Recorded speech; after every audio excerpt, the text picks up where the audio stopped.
ਤਾਂ ਕਿਸਾਨਾਂ ਦਾ ਅੰਦੋਲਨ ਲਗਾਤਾਰ ਜਾਰੀ ਹੈ। ਇੱਕ ਮਹੀਨੇ ਤੋਂ ਕਿਸਾਨ ਡਟੇ ਹੋਏ ਨੇ। ਜੀ ਹਾਂ, ਕਿਸਾਨਾਂ ਦੇ ਅੰਦੋਲਨ ਨੂੰ 30 ਦਿਨ ਪੂਰੇ ਹੋ ਗਏ ਨੇ, ਪਰ ਅਜੇ ਤੱਕ ਮਸਲੇ ਦਾ ਹੱਲ ਕੋਈ ਨਹੀਂ ਨਿਕਲ ਪਾਇਆ ਹੈ। ਹੁਣ ਸਰਕਾਰ ਦੇ ਨਵੇਂ ਸੱਦੇ ਤੇ ਕਿਸਾਨਾਂ ਦੇ ਵੱਲੋਂ ਅੱਜ ਮੰਥਨ ਕੀਤਾ ਜਾਵੇਗਾ।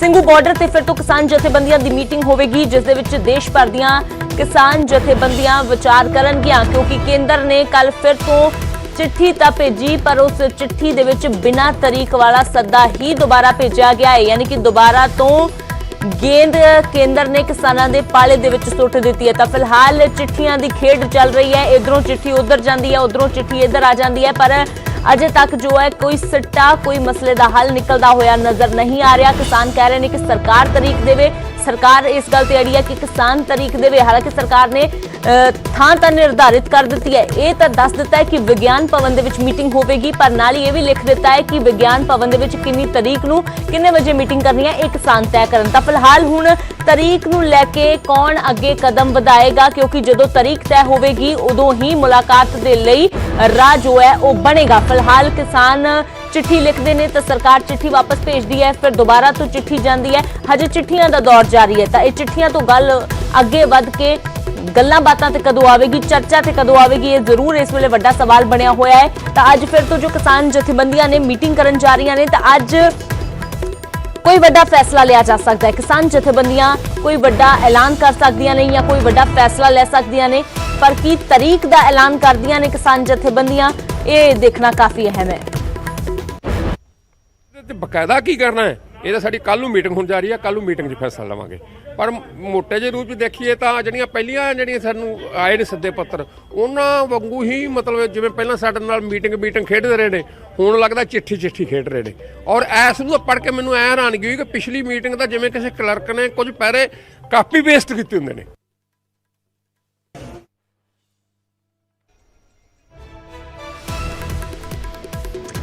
रोहित बंसल मेरे सहयोगी ज्यादा जानकारी लिए जुड़े ने। तो रोहित, एक महीना हो गया है अंदोलन नूं पूरा, पर मसले का हल कोई निकलता नजर नहीं आ रहा। चिट्ठियां दी खेड चल रही है, चिट्ठी इधरों उधर जाती है, उधरों इधर आती है, पर फिलहाल तरीक कौन देवेगा ये वड्डा सवाल है।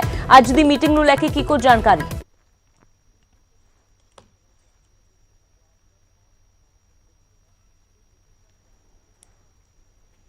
देखा सी तो पिछले दिनों में कहा जा रहा है कि पहला केंद्र नाल मीटिंग का खेड चल रहा सी, तो हुण मीटिंग का खेड चिट्ठी के खेड पे आ गया। और किसान एक गल स्पष्ट कर चुके हैं कि असी बिना कंडीशन तो गलबात करांगे, असी कंडीशन दे नाल गलबात नहीं कर सकते। किसान कितना किते इस चीज नूं भी एक कंडीशन के तौर पर लैके चल रहे हैं कि केंद्र सरकार वालों कंडीशन दी जा रही है कि तुसी तरीक दसो, तुसी समा दसो। और अगली गल जी केंद्र की नाल गलबात की करिए तो किसानों के रुख नूं देख के, जिस तरह कल असीं किसानां नाल गलबात कर रही थी, तो किसानों ने एक गल स्पष्ट कर दी कि आने वाले अज के दिन दे विच अज जिहड़ी पंजाब की किसान जथेबंदी की मीटिंग होगी, उस तो बाद कल देश दी तमाम जथेबंदियों के नाल उस तो बाद मीटिंग होएगी, तो उस तो बाद एक साझा फैसला जो होएगा वो लिया जाएगा। और उन्होंने एक गल स्पष्ट करती है कि हुण केंद्र दे नाल जिहड़ा रुख हैगा वो होर भी तिखा किया जाएगा।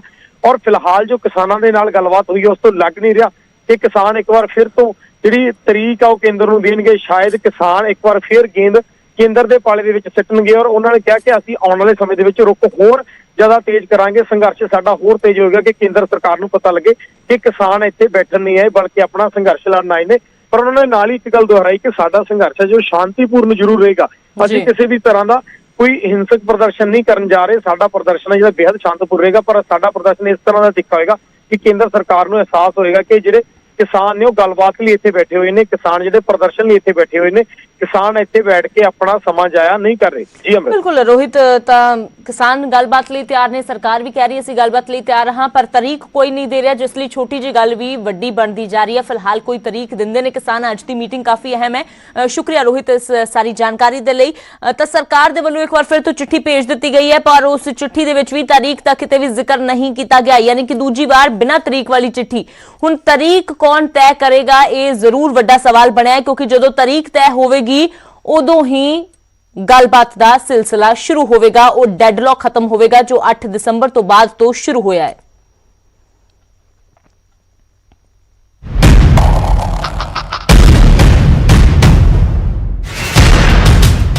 केंद्र सरकार ते अंदोलनकारी किसानों के विचाले चिट्ठी पत्र तो जारी है, पर टेबल ते बैठ के गलबात नहीं हो रही। केंद्र सरकार ने एक बार फिर तो 6वें गेड़ की गलबात के लिए ਕਿਸਾਨਾਂ ਨੂੰ ਚਿੱਠੀ ਭੇਜੀ ਹੈ, ਪਰ ਇਸ ਚਿੱਠੀ ਦੇ ਵਿੱਚ ਵੀ ਤਰੀਕ ਤੇ ਸਮਾਂ ਨਹੀਂ ਹੈ। ਤਰੀਕ ਤੇ ਸਮਾਂ ਤੈਅ ਕਰਨ ਦੀ ਪੇਸ਼ਕਸ਼ ਕਿਸਾਨਾਂ ਨੂੰ ਕੀਤੀ ਗਈ ਹੈ ਤਾਂ ਜੋ ਅੱਗੇ ਦੀ ਗੱਲਬਾਤ ਜਾਰੀ ਰੱਖੀ ਜਾ ਸਕੇ। ਕੇਂਦਰ ਨੇ ਆਪਣੀ ਚਿੱਠੀ ਦੇ ਵਿੱਚ MSP ਸਮੇਤ ਕੁਝ ਹੋਰ ਮੁੱਦਿਆਂ ਤੇ ਚਰਚਾ ਕੀਤੀ ਹੈ। ਕੇਂਦਰ ਨੇ ਆਪਣੀ ਚਿੱਠੀ ਦੇ ਵਿੱਚ ਲਿਖਿਆ ਹੈ, ਭਾਰਤ ਸਰਕਾਰ ਇੱਕ ਵਾਰ ਫਿਰ ਤੋਂ ਦੁਹਰਾਉਣਾ ਚਾਹੁੰਦੀ ਹੈ ਕਿ ਸਰਕਾਰ ਕਿਸਾਨ ਜਥੇਬੰਦੀਆਂ ਦੇ ਵੱਲੋਂ ਚੁੱਕੇ ਗਏ ਸਾਰੇ ਮੁੱਦਿਆਂ ਦੇ ਤਰਕਪੂਰਨ ਹੱਲ ਦੇ ਲਈ ਤਤਪਰ ਹੈ। ਜ਼ਰੂਰੀ ਵਸਤਾਂ ਸੋਧ ਬਿੱਲ ਬਾਰੇ ਵੀ ਸਰਕਾਰ ਗੱਲਬਾਤ ਲਈ ਤਿਆਰ ਹੈ। ਤਿੰਨਾਂ ਖੇਤੀ ਕਾਨੂੰਨਾਂ ਦਾ MSP ਦੀ ਖਰੀਦ ਦੇ ਨਾਲ ਕੋਈ ਸਬੰਧ ਨਹੀਂ ਹੈ ਅਤੇ ਨਾ ਹੀ ਤਿੰਨਾਂ ਕਾਨੂੰਨਾਂ ਦੇ ਆਉਣ ਨਾਲ ਪਹਿਲਾਂ ਤੋਂ ਚੱਲ ਰਹੀ MSP ਤੇ ਕੋਈ ਪ੍ਰਭਾਵ ਹੈ। ਸਰਕਾਰ MSP ਦੀ ਲਿਖਤ ਗਾਰੰਟੀ ਦੇਣ ਦੇ ਲਈ ਤਿਆਰ ਹੈ, ਪਰ ਕੋਈ ਨਵੀਂ ਮੰਗ ਰੱਖਣਾ ਜੋ ਕਾਨੂੰਨ ਤੋਂ ਪਰੇ ਹੈ ਤਰਕਸੰਗਤ ਨਹੀਂ ਲੱਗਦਾ। ਬਿਜਲੀ ਸੋਧ ਬਿੱਲ ਤੇ ਪਰਾਲੀ ਨਾਲ ਸੰਬੰਧਿਤ ਬਿੱਲ ਵਿੱਚ ਚੁਣੇ ਗਏ ਮੁੱਦਿਆਂ ਤੋਂ ਇਲਾਵਾ ਕੋਈ ਹੋਰ ਮੁੱਦਾ ਹੈ ਤਾਂ ਉਸ ਤੇ ਵੀ ਸਰਕਾਰ ਵਾਰਤਾ ਲਈ ਤਿਆਰ ਹੈ। ਸਰਕਾਰ ਪਹਿਲਾਂ ਹੀ ਸਾਫ਼ ਨੀਅਤ ਅਤੇ ਖੁੱਲੇ ਮਨ ਦੇ ਨਾਲ ਅੰਦੋਲਨ ਨੂੰ ਖਤਮ ਕਰਨ ਅਤੇ ਮੁੱਦਿਆਂ ਤੇ ਗੱਲਬਾਤ ਕਰ ਰਹੀ ਹੈ ਅਤੇ ਅੱਗੋਂ ਵੀ ਕਰਦੀ ਰਹੇਗੀ। ਕਿਰਪਾ ਕਰਕੇ ਤਰੀਕ ਤੇ ਸਮਾਂ ਦਿਓ ਅਤੇ ਜਿਨ੍ਹਾਂ ਮੁੱਦਿਆਂ ਤੇ ਗੱਲਬਾਤ ਕਰਨੀ ਹੈ ਉਹਨਾਂ ਦਾ ਵੇਰਵਾ ਦਿਓ ਤਾਂ ਕਿ ਤੁਹਾਡੀ ਸਹੂਲਤ ਦੇ ਮੁਤਾਬਕ ਦਿੱਲੀ ਦੇ ਵਿਗਿਆਨ ਭਵਨ ਵਿੱਚ ਮੰਤਰੀ ਪੱਧਰ ਦੀ ਕਮੇਟੀ ਦੇ ਨਾਲ ਗੱਲਬਾਤ ਕਰਵਾਈ ਜਾ ਸਕੇ। ਇਸ ਤੋਂ ਪਹਿਲਾਂ ਕਿਸਾਨ ਜਥੇਬੰਦੀਆਂ ਨੇ ਚਿੱਠੀ ਭੇਜ ਕੇ ਸਰਕਾਰ ਦੀ ਨੀਅਤ ਤੇ ਸਵਾਲ ਚੁੱਕੇ ਸਨ।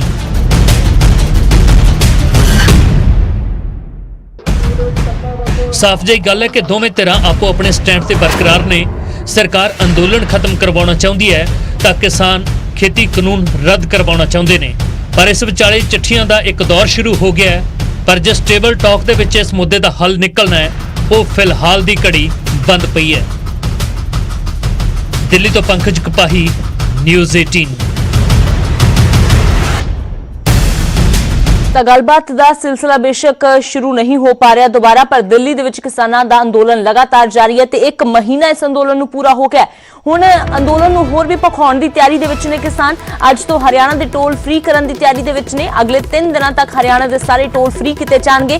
ਹਾਲਾਂਕਿ ਪੰਜਾਬ ਦੇ ਵਿੱਚ ਪਹਿਲਾਂ ਹੀ ਕਿਸਾਨਾਂ ਨੇ ਸਾਰੇ ਟੋਲ ਜੋ ਨੇ ਉਹ 2 ਮਹੀਨੇ ਤੋਂ ਜ਼ਿਆਦਾ ਸਮਾਂ ਹੋ ਗਿਆ ਫ੍ਰੀ ਕੀਤੇ ਹੋਏ ਨੇ। ਅੱਜ ਤੋਂ 3 ਦਿਨਾਂ ਦੇ ਲਈ ਹਰਿਆਣਾ ਦੇ ਟੋਲ ਵੀ ਫ੍ਰੀ ਕਰਨ ਦਾ ਐਲਾਨ ਕਿਸਾਨਾਂ ਦੇ ਵੱਲੋਂ ਕੀਤਾ ਗਿਆ ਹੈ, ਪਰ ਕਿਸਾਨ ਨਾਲ ਇਹ ਵੀ ਕਹਿ ਰਹੇ ਨੇ ਕਿ ਅਸੀਂ ਗੱਲਬਾਤ ਦੇ ਲਈ ਤਾਂ ਤਿਆਰ ਹਾਂ, ਪਰ ਜਿਸ ਤਰ੍ਹਾਂ ਦਾ ਰਵੱਈਆ ਸਰਕਾਰ ਅਪਣਾ ਰਹੀ ਹੈ ਉਹ ਸਾਨੂੰ ਹੋਰ ਵੀ ਜ਼ਿਆਦਾ ਸੰਘਰਸ਼ ਤੇਜ਼ ਕਰਨ ਦੇ ਲਈ ਮਜ਼ਬੂਤ ਕਰ ਰਹੀ ਹੈ। ਤਾਂ ਅੱਜ ਤੋਂ ਹਰਿਆਣਾ ਦੇ ਟੋਲ ਵੀ ਕਿਸਾਨਾਂ ਦੇ ਵੱਲੋਂ 3 ਦਿਨ ਤੱਕ ਫ੍ਰੀ ਕੀਤੇ ਜਾਣਗੇ, ਯਾਨੀ ਕਿ ਬਿਨਾਂ ਟੋਲ ਦਿੱਤੇ ਹੀ ਤੁਸੀਂ ਲੰਘ ਸਕਦੇ ਹੋ ਹਰਿਆਣਾ ਦੇ ਕਿਸੇ ਵੀ ਟੋਲ ਪਲਾਜ਼ਾ ਤੋਂ।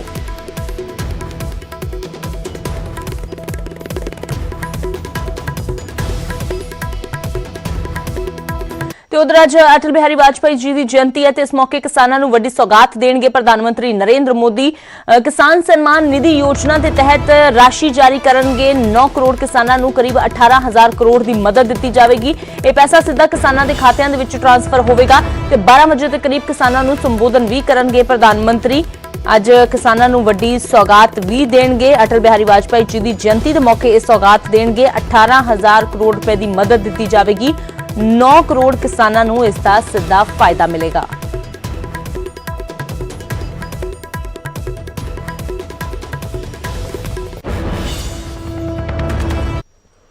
ਤੇ ਉਧਰ ਕਿਸਾਨ ਅੰਦੋਲਨ ਤੇ ਸਿਆਸਤ ਵੀ ਗਰਮਾਈ ਹੋਈ ਹੈ। ਕੱਲ ਕਾਂਗਰਸ ਨੇ ਦਿੱਲੀ 'ਚ ਜ਼ੋਰਦਾਰ ਪ੍ਰਦਰਸ਼ਨ ਕੀਤਾ ਤੇ ਰਾਹੁਲ ਤੇ ਪ੍ਰਿਯੰਕਾ ਗਾਂਧੀ ਨੇ ਮੋਦੀ ਸਰਕਾਰ ਤੇ ਤਿੱਖੇ ਹਮਲੇ ਬੋਲੇ।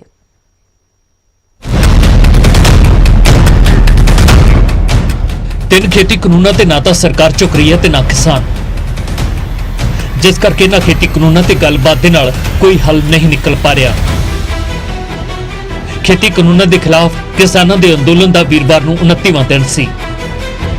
ਕਿਸਾਨਾਂ ਦੇ ਨਾਲ-ਨਾਲ ਹੁਣ ਕਾਂਗਰਸ ਨੇ ਵੀ ਮੋਦੀ ਸਰਕਾਰ ਦੇ ਖਿਲਾਫ ਮੋਰਚਾ ਖੋਲ੍ਹ ਦਿੱਤਾ ਹੈ। ਕਿਸਾਨਾਂ ਦੇ ਸਮਰਥਨ ਦੇ ਵਿੱਚ ਕਾਂਗਰਸ ਆਗੂ ਵਿਜੇ ਚੌਕ ਤੋਂ ਰਾਸ਼ਟਰਪਤੀ ਭਵਨ ਤੱਕ ਮਾਰਚ ਕਰਨਾ ਚਾਹੁੰਦੇ ਸੀ, ਪਰ ਪੁਲਿਸ ਨੇ ਇਸ ਦੀ ਇਜਾਜ਼ਤ ਨਹੀਂ ਦਿੱਤੀ। ਇਸ ਦੇ ਬਾਵਜੂਦ ਮਾਰਚ ਕੱਢਣ ਤੇ ਪ੍ਰਿਯੰਕਾ ਗਾਂਧੀ ਦੇ ਸਮੇਤ ਕਈ ਆਗੂਆਂ ਨੂੰ ਪੁਲਿਸ ਨੇ ਹਿਰਾਸਤ ਵਿੱਚ ਲੈ ਲਿਆ। ਇਸ ਵਿੱਚ ਕੇਸੀ ਵੇਨੂਗੋਪਾਲ ਤੇ ਰਣਦੀਪ ਸੁਰਜੇਵਾਲਾ ਵੀ ਸ਼ਾਮਲ ਸੀ। ਸਾਰਿਆਂ ਨੂੰ ਮੰਦਰ ਮਾਰਗ ਪੁਲਿਸ ਸਟੇਸ਼ਨ ਲਿਜਾਇਆ ਗਿਆ, ਜਿੱਥੇ ਕੁਝ ਦੇਰ ਦੇ ਬਾਅਦ ਸਭ ਨੂੰ ਰਿਹਾ ਕਰ ਦਿੱਤਾ ਗਿਆ। ਪ੍ਰਿਯੰਕਾ ਗਾਂधी ਵਾਡਰਾ ਨੇ ਕਿਹਾ ਕਿ ਕਿਸਾਨਾਂ ਨੂੰ ਦੇਸ਼ ਵਿਰੋਧੀ ਕਹਿਣਾ ਵੱਡਾ ਪਾਪ है।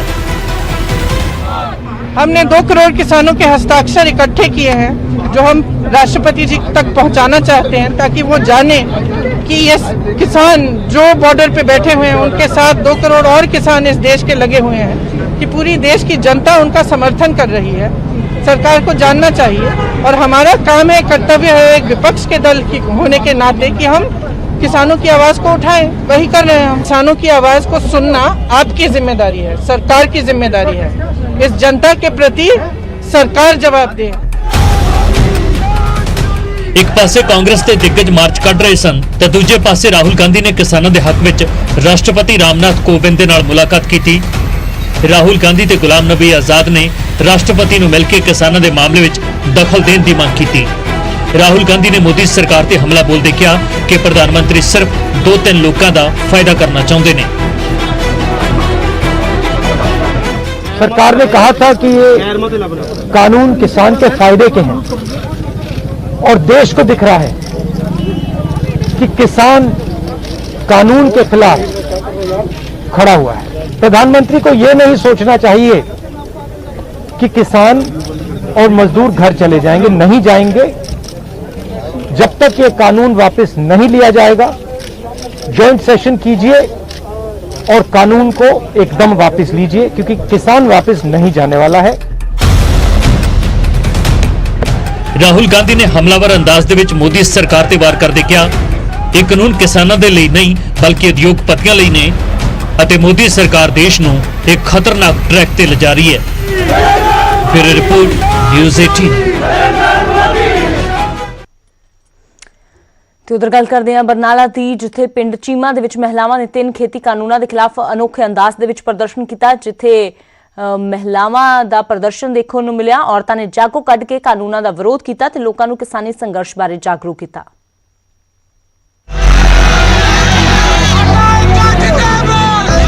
ਪੰਜਾਬ ਦੇ ਹਜ਼ਾਰਾਂ ਕਿਸਾਨ ਦਿੱਲੀ ਬਾਰਡਰ ਤੇ ਧਰਨਾ ਪ੍ਰਦਰਸ਼ਨ ਕਰਕੇ 3 ਨਵੇਂ ਖੇਤੀ ਕਾਨੂੰਨਾਂ ਦਾ ਵਿਰੋਧ ਕਰ ਰਹੇ ਨੇ।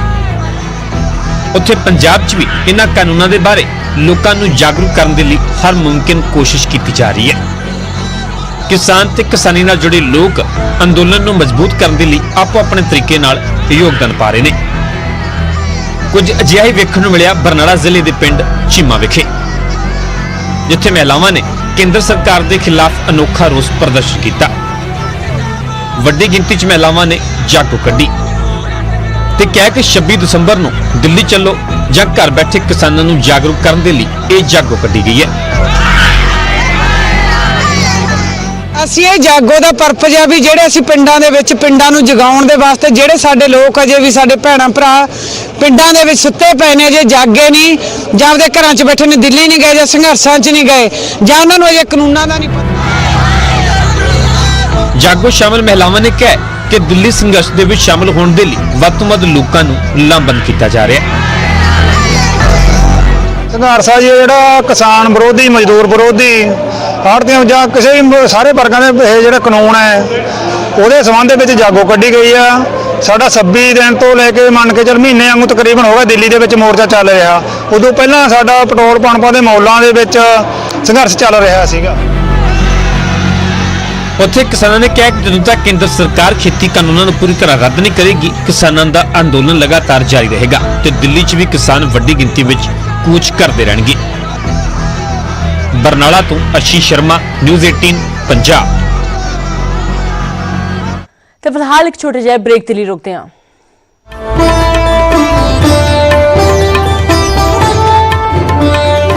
ਇੱਕ ਵਾਰ ਫਿਰ ਤੁਹਾਡਾ ਸਵਾਗਤ ਹੈ। ਪੰਜਾਬ ਦੇ ਵਿੱਚ ਹੁਣ ਕੋਰੋਨਾ ਵੈਕਸੀਨ ਦੇ ਟ੍ਰਾਇਲ ਹੋਣਗੇ। ਜੀ ਹਾਂ, ਕੇਂਦਰ ਨੇ ਦੇਸ਼ ਭਰ ਦੇ ਵਿੱਚੋਂ ਪੰਜਾਬ ਦੀ ਚੋਣ ਕੀਤੀ ਹੈ ਕੋਰੋਨਾ ਵੈਕਸੀਨ ਦੇ ਟ੍ਰਾਇਲ ਦੇ ਲਈ। 28 ਅਤੇ 29 ਦਸੰਬਰ ਨੂੰ ਇਹ ਟ੍ਰਾਇਲ ਕਰਵਾਏ ਜਾਣਗੇ ਤੇ ਲੁਧਿਆਣਾ ਤੇ ਨਵਾਂ ਸ਼ਹਿਰ ਨੂੰ ਚੁਣਿਆ ਗਿਆ ਹੈ ਜਿੱਥੇ ਟੀਕਾਕਰਨ ਹੋਵੇਗਾ। 5 ਥਾਵਾਂ ਦੀ ਪਛਾਣ ਕਰਕੇ ਇਹ ਟ੍ਰਾਇਲ ਜੋ ਨੇ ਉਹ ਸ਼ੁਰੂ ਕੀਤੇ ਜਾਣਗੇ। ਤਾਂ ਦੱਸ ਦਈਏ ਕਿ ਕੋਰੋਨਾ ਦੇ ਕਹਿਰ ਦੇ ਵਿਚਾਲੇ ਦੇਸ਼ ਭਰ ਦੇ ਵਿੱਚ ਤੇ ਦੁਨੀਆ ਭਰ ਦੇ ਵਿੱਚ ਵੈਕਸੀਨ ਦਾ ਟ੍ਰਾਇਲ ਜੋ ਚੱਲ ਰਿਹਾ ਹੈ ਤੇ ਹੁਣ ਕੇਂਦਰ ਨੇ ਦੇਸ਼ ਭਰ ਦੇ ਵਿੱਚੋਂ ਪੰਜਾਬ ਦੀ ਚੋਣ ਕੀਤੀ ਹੈ ਵੈਕਸੀਨ ਦੇ ਟ੍ਰਾਇਲ ਦੇ ਲਈ।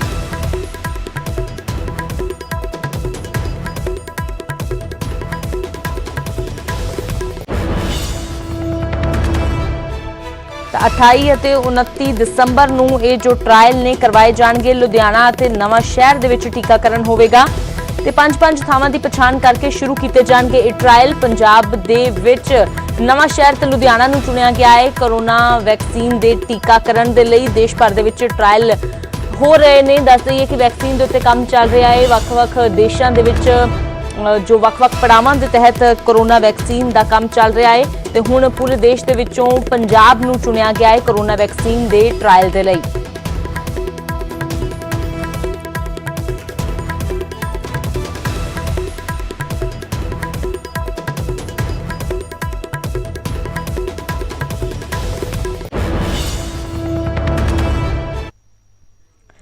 ਤੇ ਸਿੱਧਾ ਲੈ ਚੱਲਦੇ ਹਾਂ ਤੁਹਾਨੂੰ ਹੁਣ ਦਿੱਲੀ। ਅਟਲ ਬਿਹਾਰੀ ਵਾਜਪੇਈ ਜੀ ਦੀ ਜਯੰਤੀ ਦੇ ਮੌਕੇ ਥੋੜੀ ਹੀ ਦੇਰ ਦੇ ਵਿੱਚ ਅਟਲ ਸਮਾਰਕ ਪਹੁੰਚਣਗੇ ਪ੍ਰਧਾਨ ਮੰਤਰੀ ਮੋਦੀ, ਗ੍ਰਹਿ ਮੰਤਰੀ ਅਮਿਤ ਸ਼ਾਹ ਸਣੇ ਕਈ ਹਸਤੀਆਂ ਉੱਥੇ ਮੌਜੂਦ ਨੇ।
हर